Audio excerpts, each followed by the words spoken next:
News 18 digital ಕಂಟೆಂಟ್ಗೆ ಸ್ವಾಗತ. ನಾನು ದತ್ತಾತ್ರೇಯ, ಚಿಕ್ಕಬಳ್ಳಾಪುರ ಪ್ರತಿನಿಧಿ. ರಾಜ್ಯ ರಾಜಕಾರಣದಲ್ಲಿ 2023ರ ಚುನಾವಣೆಯ ಬಳಿಕ ಕರ್ನಾಟಕ ರಾಜ್ಯದಲ್ಲಿ 2 ವರ್ಷಗಳ ನಂತರ ಮುಖ್ಯಮಂತ್ರಿಗಳ ಬದಲಾವಣೆಯಾಗುತ್ತೆ ಎಂಬ ದೊಡ್ಡ ಮಟ್ಟದ ಚರ್ಚೆ ದಿನಗಳು ಕಳೆಯುತ್ತಿದ್ದಂತೆ ಬಹಳಷ್ಟು ದೊಡ್ಡ ರೀತಿಯಾಗಿ ಚರ್ಚೆ ನಡೆಯುತ್ತಿದೆ. ಸದ್ಯ ಈಗ ರಾಜ್ಯದ ಆಗಿದ್ದಂತಹ ಸಿದ್ದರಾಮಯ್ಯನವರು ರಾಜೀನಾಮೆ ಕೊಟ್ಟಿದ್ದು ಮುಂದಿನ ಮುಖ್ಯಮಂತ್ರಿಗಳ ಪದಗ್ರಹಣಗಳಿಗೆ ಬಹಳಷ್ಟು ಸಿದ್ಧತೆಯನ್ನು ಸಹ ನಡೆಸಿಕೊಂಡು ಬರುತ್ತಿರುವಂತಹದ್ದು.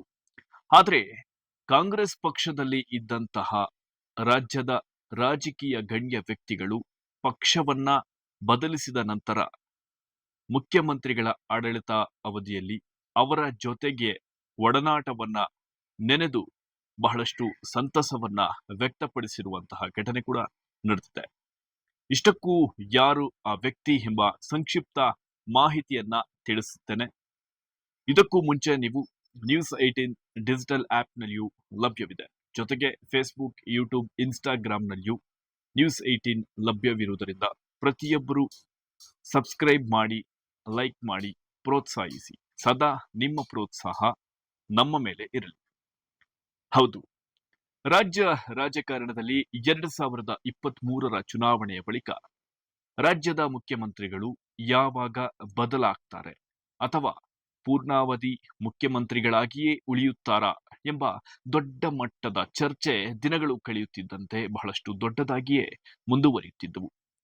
ಅದರಲ್ಲಿಯೂ ಸಹ ರಾಜ್ಯದ ಆಗಿದ್ದಂತಹ ಡಿ.ಕೆ. ಶಿವಕುಮಾರ್ ರವರು ಮುಂದಿನ ಮುಖ್ಯಮಂತ್ರಿಗಳಾಗುತ್ತಾರೆ ಎಂಬ ಮಾತು ಎಲ್ಲರ ಬಾಯಲ್ಲಿಯೂ ಸಹ ಬರುತ್ತಿತ್ತು.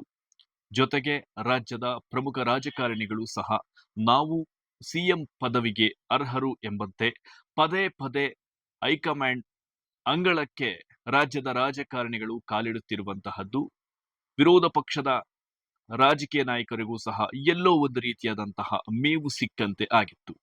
ಆದ್ದರಿಂದಲೇ ಪದೇ ಪದೇ ರಾಜ್ಯದಲ್ಲಿ ಮುಖ್ಯಮಂತ್ರಿಗಳ ಬದಲಾವಣೆ ಸಾಧ್ಯವಾಗುತ್ತೆ ಎಂಬುದು ಬಹಳಷ್ಟು ಸ್ಪಷ್ಟವಾಗಿ ವಿರೋಧ ಪಕ್ಷದ ನಾಯಕರು ಪದೇ ಪದೇ ತಿಳಿಸುತ್ತಿದ್ರು. ಜೊತೆಗೆ ರಾಜ್ಯದ ಕಾಂಗ್ರೆಸ್ ನಾಯಕರು ಸಹ ಮುಖ್ಯಮಂತ್ರಿಗಳು ಬದಲಾಗ್ತಾರೆ, ಡಿ.ಕೆ. ಶಿವಕುಮಾರ್ ಅವರು ಮುಖ್ಯಮಂತ್ರಿಗಳಾಗ್ತಾರೆ, ಹೀಗೆ ಬಹಳಷ್ಟು ರೀತಿಯಾದಂತಹ ಹೇಳಿಕೆಗಳು ದೊಡ್ಡ ಮಟ್ಟದ ಚರ್ಚೆಗೂ ಸಹ ಗ್ರಾಸವಾಗಿತ್ತು.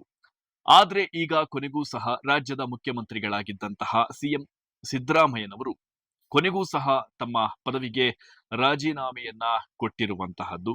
ಈಗ ಮುಂದಿನ ಮುಖ್ಯಮಂತ್ರಿಗಳಾಗಿ ಡಿ.ಕೆ. ಶಿವಕುಮಾರ್ ರವರು ಅಂದ್ರೆ ರಾಜ್ಯದ ಕೆಪಿಸಿಸಿ ಅಧ್ಯಕ್ಷರಾಗಿದ್ದರು, ಜೊತೆಗೆ ಉಪಮುಖ್ಯಮಂತ್ರಿಗಳು ಆಗಿದ್ದಂತಹ ಡಿ.ಕೆ. ಶಿವಕುಮಾರ್ ಅವರು ಈಗ ಮುಂದುವರೆದಂತಹ ಅಧಿಕಾರಾವಧಿಯಲ್ಲಿ ಮುಖ್ಯಮಂತ್ರಿಗಳಾಗಿ ಮುಂದುವರಿಯುತ್ತಾರೆ ಎಂಬ ಬಹಳಷ್ಟು ದೊಡ್ಡ ಮಟ್ಟದಲ್ಲಿ ಚರ್ಚೆ ಆಗುವುದರ ಜೊತೆಗೆ ರಾಷ್ಟ್ರ ಮಟ್ಟದ ಸುದ್ದಿಯೂ ಸಹ ಆಗಿರುವುದರಲ್ಲಿ ಯಾವುದೇ ರೀತಿಯಾದಂತಹ ಸಂಶಯವಿಲ್ಲ.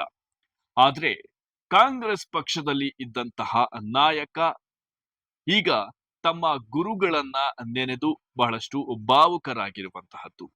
ಅದರಲ್ಲಿಯೂ ಸಹ ಗುರು ಶಿಷ್ಯರ ಸಂಬಂಧವನ್ನ, ಜೊತೆಗೆ ತಂದೆ ಮಗನ ಸಂಬಂಧದಂತೆ ರಾಜ್ಯ ರಾಜಕಾರಣಗಳಲ್ಲಿ ಗುರುತಿಸಿಕೊಂಡಿದ್ದಂತಹ ನಾಯಕ ಈಗ ಸಿದ್ದರಾಮಯ್ಯನವರ ರಾಜೀನಾಮೆ ಬಳಿಕ ಬಹಳಷ್ಟು ನೋವನ್ನ ತಂದಿದೆ ಎಂಬ ಪ್ರಸ್ತಾಪವನ್ನು ಸಹ ಇಲ್ಲಿ ಮಾಡಿರುವಂತಹದ್ದು.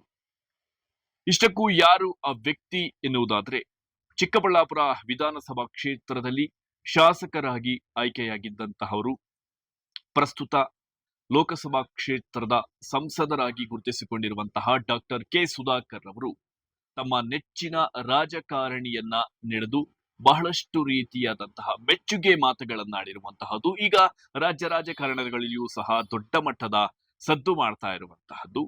ನನ್ನ ಮತ್ತು ಸಿದ್ದರಾಮಯ್ಯನವರ ಒಡನಾಟ ಬಹಳಷ್ಟು ಬಾಂಧವ್ಯ, ತುಂಬಾ ಅಚ್ಚುಕಟ್ಟಾಗಿತ್ತು. ಅವರ ನನ್ನ ಸಂಬಂಧ ಗುರು ಶಿಷ್ಯರಂತೆ ಇತ್ತು, ತಂದೆ ಮಗನಂತೆ ಇತ್ತು. ಬಹಳಷ್ಟ ಸೌಮ್ಯ ಸ್ವಭಾವದವರು ಮುಖ್ಯಮಂತ್ರಿಗಳಾಗಿದ್ದಂತಹ ಸಿದ್ದರಾಮಯ್ಯನವರು, ಅದರಲ್ಲಿಯೂ ಪೂರ್ಣಾವಧಿ ಕಾಲದಲ್ಲಿ ಮುಖ್ಯಮಂತ್ರಿಗಳಾಗಿ ಗುರುತಿಸಿಕೊಂಡು ಬಹಳಷ್ಟು ರಾಜ್ಯಕ್ಕೆ ಕೊಡುಗೆಗಳನ್ನ ಕೊಟ್ಟಂತಹವರಲ್ಲಿ ಮುಖ್ಯಮಂತ್ರಿಗಳಾಗಿ ಸೇವೆ ಸಲ್ಲಿಸಿದವರು ಸಿದ್ದರಾಮಯ್ಯನವರು. ಅಷ್ಟೇ ಅಲ್ಲದೆ ಪರಿಶಿಷ್ಟ ಜಾತಿ, ಪರಿಶಿಷ್ಟ ಪಂಗಡ, ಅಲ್ಪಸಂಖ್ಯಾತರು ಹೀಗೆ ಯಾವುದೇ ಒಂದು ಜಾತಿ ಧರ್ಮವನ್ನ ನೋಡದೆ ಕೊಟ್ಟಂತಹ ಭರವಸೆಗಳನ್ನ ಈಡೇರಿಸಿಕೊಟ್ಟಂತಹ ನಾಯಕರಲ್ಲಿ ಸಿದ್ದರಾಮಯ್ಯನವರು ಸಹ ಒಬ್ಬರು ಅಂತ ಅವರನ್ನ ಕೊಂಡಾಡಿರುವಂತಹ ಹೇಳಿಕೆಗಳು ಈಗ ಬಹಳಷ್ಟು ದೊಡ್ಡ ಮಟ್ಟದಲ್ಲಿ ಚರ್ಚೆಯಾಗ್ತಾ ಇರುವಂತಹದ್ದು. ಯಾಕೆಂದರೆ ಸಿದ್ದರಾಮಯ್ಯನವರ ಜೊತೆಗೆ ಬಹಳಷ್ಟು ಒಡನಾಟವನ್ನ ಹೊಂದಿದ್ರು ಡಾಕ್ಟರ್ ಕೆ ಸುಧಾಕರ್ ಅವರು. ಅಂದ್ರೆ ಪ್ರಸ್ತುತ ಸಂಸದರಾಗಿರುವಂತಹ ಡಾಕ್ಟರ್ ಕೆ ಸುಧಾಕರ್ ಅವರು ಈಗ ಸಿಎಂ ಸಿದ್ದರಾಮಯ್ಯನವರು ರಾಜಕೀಯಕ್ಕೆ ಅಲ್ಲದೆ ತಮ್ಮ ಆಡಳಿತಕ್ಕೆ ಅಂದ್ರೆ ಸಿಎಂ ಪದವಿಗೆ ರಾಜೀನಾಮೆ ಕೊಟ್ಟಂತಹ ವಿಚಾರಕ್ಕೆ ಸಂಬಂಧಿಸಿದಂತೆ ಬಹಳಷ್ಟು ಮೆಚ್ಚುಗೆ ನುಡಿಗಳನ್ನ ಮಾಡಿರುವಂತಹದ್ದು. ಯಾಕಂದ್ರೆ ಸಿದ್ದರಾಮಯ್ಯನವರು ಈ ಮೊದಲಿನಿಂದಲೂ ಸಹ ಪ್ರಸ್ತಾಪವನ್ನ ಮಾಡ್ತಾ ಇದ್ರು. ಹೈಕಮಾಂಡ್ ಸೂಚಿಸಿದ್ರೆ ನಾನು ಸಿಎಂ ಸ್ಥಾನಕ್ಕೆ ರಾಜೀನಾಮೆಯನ್ನ ಕೊಡ್ತೀನಿ ಅಂತ ಹೇಳ್ತಾ ಇದ್ರು. ಅದರಂತೆ ಈಗ ಮುಖ್ಯಮಂತ್ರಿಗಳು ಹೈಕಮಾಂಡ್ ಸೂಚನೆಯ ಮೇರೆಗೆ ಯಾವುದೇ ರೀತಿಯಂತಹ ಹೇಳಿಕೆಗಳನ್ನ ಕೊಡದೆ ಸೌಮ್ಯವಾಗಿ ಅವರು ಸಿಎಂ ಪದವಿಗೆ ರಾಜೀನಾಮೆ ಕೊಟ್ಟಿರುವಂತದ್ದು ಬಹಳಷ್ಟು ಮಾದರಿಯಾಗುತ್ತೆ. ಅವರು ಈ ಪೂರ್ಣಾವಧಿ ಸೇವೆಯನ್ನ ಸಲ್ಲಿಸಿದ್ದು, ಜೊತೆಗೆ ಬಹಳಷ್ಟು ರೀತಿಯಾದಂತಹ ರಾಜ್ಯದ ಜನತೆಗೆ ಕೊಡುಗೆಗಳನ್ನ ಕೊಟ್ಟಿರುವಂತಹದ್ದು. ಈ ಹಿಂದೆ ಸೇವೆ ಸಲ್ಲಿಸಿರುವಂತಹ ಮುಖ್ಯಮಂತ್ರಿಗಳ ಒಂದು ಅತ್ಯುನ್ನತ ಒಂದು ಪದವಿಗೆ ಇವರೂ ಸಹ ಅರ್ಹರು ಅಂತ ಕೊಂಡಾಡಿರುವಂತಹದ್ದು. ಅವರು ವ್ಯಕ್ತಿತ್ವ ಖಂಡಿತವಾಗಿಯೂ ಕೂಡ ಅವರು ಹೊರಗಡೆ ಕಾಣದಷ್ಟು ಕಠಿಣ ಅಲ್ಲ. ಅವರು ಸಹೃದಯಿ, ನಂಬಿದವ್ರನ್ನ ಯಾವಾಗಲೂ ಕೂಡ ಕೈ ಬಿಡಲ್ಲ, ಅತ್ಯಂತ ಪ್ರೀತಿಯಿಂದ ನೋಡ್ಕೊಳ್ತಾರೆ. ನನ್ನನ್ನು ಕೂಡ ಭಾಳಷ್ಟು ಒಳ್ಳೆ ರೀತಿಯಲ್ಲಿ ನನ್ನನ್ನು ನೋಡ್ಕೊಂಡಿದ್ದಾರೆ. ನಾನು ಆ ಪಕ್ಷದಲ್ಲಿರೋವರೆಗೂ ಕೂಡ ನಾನು ಅವರ ಒಂದು ಸಂಬಂಧ ತಂದೆ ಮಗನ ರೀತಿಯಲ್ಲಿ ಇತ್ತು. ಹಾಗಾಗಿ ಇವತ್ತು ನನಗೂ ಕೂಡ ಎಲ್ಲೋ ಒಂದು ಕಡೆ ನೋವಾಗಿದೆ. ಅಂದರೆ all good things has to end ಅಂತಾರಲ್ಲ, ಎಲ್ಲ ಒಳ್ಳೆಯದು ಕೂಡ ಒಂದು ದಿವಸ ಅದಕ್ಕೆ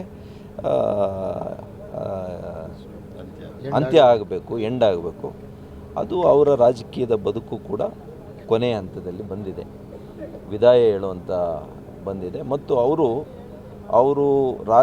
ಇವತ್ತು ರಾಜೀನಾಮೆ ಕೊಟ್ಟಂಥ ಕ್ರಮ ಇದೆಯಲ್ಲ, ಇದು ಅನೇಕ ರಾಜಕಾರಣಿಗಳಿಗೆ ಇದು ಪಾಠ ಆಗಬೇಕು.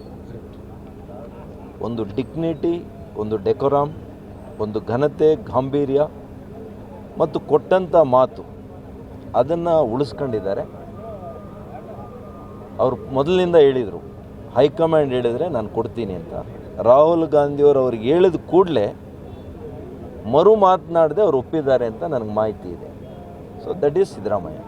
ಒಟ್ಟಿನಲ್ಲಿ ರಾಜಕೀಯದಲ್ಲಿ ಪಕ್ಷಗಳು ಯಾವುದೇ ಇದ್ರೂ ಸಹ ತಮ್ಮ ಜೊತೆಗಿನ ಒಡನಾಟವನ್ನ ನೆನೆದು ಈಗ ಸಂಸದರಾಗಿದ್ದಂತಹ ಡಾಕ್ಟರ್ ಕೆ ಸುಧಾಕರ್ ಅವರು ಸಾಕಷ್ಟು ಭಾವುಕರಾಗಿರುವಂತಹದ್ದು. ಎಲ್ಲೋ ಒಂದು ಕಡೆ ದೊಡ್ಡ ಮಟ್ಟದಲ್ಲಿ ಚರ್ಚೆ ಆಗ್ತಾ ಇದ್ರು ಸಹ ಮತ್ತೊಂದು ಕಡೆ ಸಂಸದ ಸುಧಾಕರ್ ಅವರು ಕಾಂಗ್ರೆಸ್ ಪಕ್ಷದಲ್ಲಿ ಇದ್ದಂತಹ ಸಂದರ್ಭದಲ್ಲಿ ತಮ್ಮ ಅಧಿಕಾರವನ್ನ ಉಪಯೋಗಿಸಿಕೊಂಡಂತಹ ಸಂದರ್ಭದಲ್ಲಿ ನಡೆದಂತಹ ಕೆಲವು ಗಲಭೆಗಳನ್ನ ಈಗಲೂ ಸಹ ರಾಜಕೀಯ ವಿದ್ಯಮಾನಗಳಲ್ಲಿ ತಮ್ಮನ್ನ ನೆನಪಿಸಿಕೊಂಡು ಈಗ ನಿಮಗೆ ಒಂದು ರೀತಿಯಾದಂತಹ ಸಿದ್ದರಾಮಯ್ಯನವರ ಜೊತೆಗಿನ ಒಡನಾಟ ನೆನಪಾಯ್ತಾ ಎಂಬ ಹೇಳಿಕೆಗಳನ್ನು ಸಹ ಸೋಷಿಯಲ್ ಮೀಡಿಯಾದಲ್ಲಿ ಬಹಳಷ್ಟು ಕಾಮೆಂಟ್ಗಳನ್ನು ಸಹ ಮಾಡ್ತಾ ಇದ್ದಾರೆ. ಆದ್ರೆ ಯಾರೇ ಆಗಿರ್ಲಿ ಉತ್ತಮ ನಾಯಕನನ್ನ ನೆನೆಯುವುದರಲ್ಲಿ ಯಾವುದೇ ರೀತಿಯಾದಂತಹ ತಪ್ಪಿಲ್ಲ ಅಂತ ಹೇಳಿದ್ರೆ ಯಾವುದೇ ರೀತಿಯಾದಂತಹ ಅದರಲ್ಲಿಯೂ ಅವರ ಹೇಳಿಕೆಗಳಲ್ಲಿ ಸಂಶಯವಿಲ್ಲ. ಯಾಕಂದ್ರೆ ರಾಜ್ಯ ಕಂಡಂತಹ ರಾಜಕಾರಣಿಗಳಲ್ಲಿ ಅದರಲ್ಲಿಯೂ ಉತ್ತಮ ನಾಯಕರಾಗಿ ಮುಖ್ಯಮಂತ್ರಿಗಳಾಗಿ ಸೇವೆ ಸಲ್ಲಿಸುವುದರಲ್ಲಿ ಸಿದ್ದರಾಮಯ್ಯನವರು ಒಬ್ಬರು ಅಂತ ಈಗಾಗಲೇ ಸಾಕಷ್ಟು ರಾಜ್ಯದ ನಾಯಕರು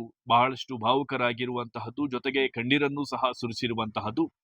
ಈಗ ವಿರೋಧ ಪಕ್ಷದಲ್ಲಿರುವಂತಹ ನಾಯಕರು ಸಹ ರಾಜ್ಯದ ಮುಖ್ಯಮಂತ್ರಿಗಳಾಗಿ ಸೇವೆ ಸಲ್ಲಿಸಿರುವಂತಹ ಸಿದ್ದರಾಮಯ್ಯನವರ ಆಡಳಿತದ ಅಧಿಕಾರಾವಧಿಯನ್ನ ಮೆಚ್ಚಿಕೊಂಡಿರುವಂತಹದ್ದು ಎಲ್ಲರಿಗೂ ಒಂದು ರೀತಿಯಾದಂತಹ ಸಂತಸದ ಸುದ್ದಿ ಎಂದರೆ ತಪ್ಪಾಗಲಾರದು. ಒಟ್ನಲ್ಲಿ ಕಾಂಗ್ರೆಸ್ ಪಕ್ಷದಲ್ಲಿ ಗುರುತಿಸಿಕೊಂಡು ಈಗ ಬಿಜೆಪಿ ಪಕ್ಷದಲ್ಲಿ ಒಂದು ಉನ್ನತ ನಾಯಕನಾಗಿ ಸಂಸದರಾಗಿ ಸೇವೆ ಸಲ್ಲಿಸುತ್ತಿರುವಂತಹ ಸಂಸದರ ಮೆಚ್ಚುಗೆಯ ಮಾತುಗಳು ಸಹ ಎಲ್ಲರಲ್ಲಿಯೂ ಒಂದು ರೀತಿಯಾದಂತಹ ಅಚ್ಚರಿಯನ್ನ ಮೂಡಿಸಿದೆ ಅಂದರೆ ತಪ್ಪಾಗಲಾರದು. ಇದೇ ಇವತ್ತಿನ ನ್ಯೂಸ್ 18 ಡಿಜಿಟಲ್ ಕಂಟೆಂಟ್ ನ ವಿಶೇಷ. ನಾನು ದತ್ತಾತ್ರೇಯ, ಚಿಕ್ಕಬಳ್ಳಾಪುರ ಪ್ರತಿನಿಧಿ. ನಿರ್ಭೀತ, ನಿಷ್ಪಕ್ಷಪಾತ, ವಿಶ್ವಾಸಾರ್ಹ ಸುದ್ದಿಗಳಿಗೆ ಮತ್ತೊಂದು ಹೆಸರಾಗಿರುವ ನ್ಯೂಸ್ 18 ಕನ್ನಡ ಈಗ ಆಪ್ನಲ್ಲೂ ಲಭ್ಯವಿದೆ. ದಯವಿಟ್ಟು ಇಲ್ಲಿರುವ QR ಕೋಡ್ ಸ್ಕ್ಯಾನ್ ಮಾಡಿಕೊಂಡು ಆಪ್ ಡೌನ್ಲೋಡ್ ಮಾಡೋದಕ್ಕೆ ಮರಿಬೇಡಿ. ನಿಮ್ಮ ಬೆಂಬಲ ಹೀಗೆ ಸದಾ ನಮ್ಮೊಂದಿಗಿರಲಿ.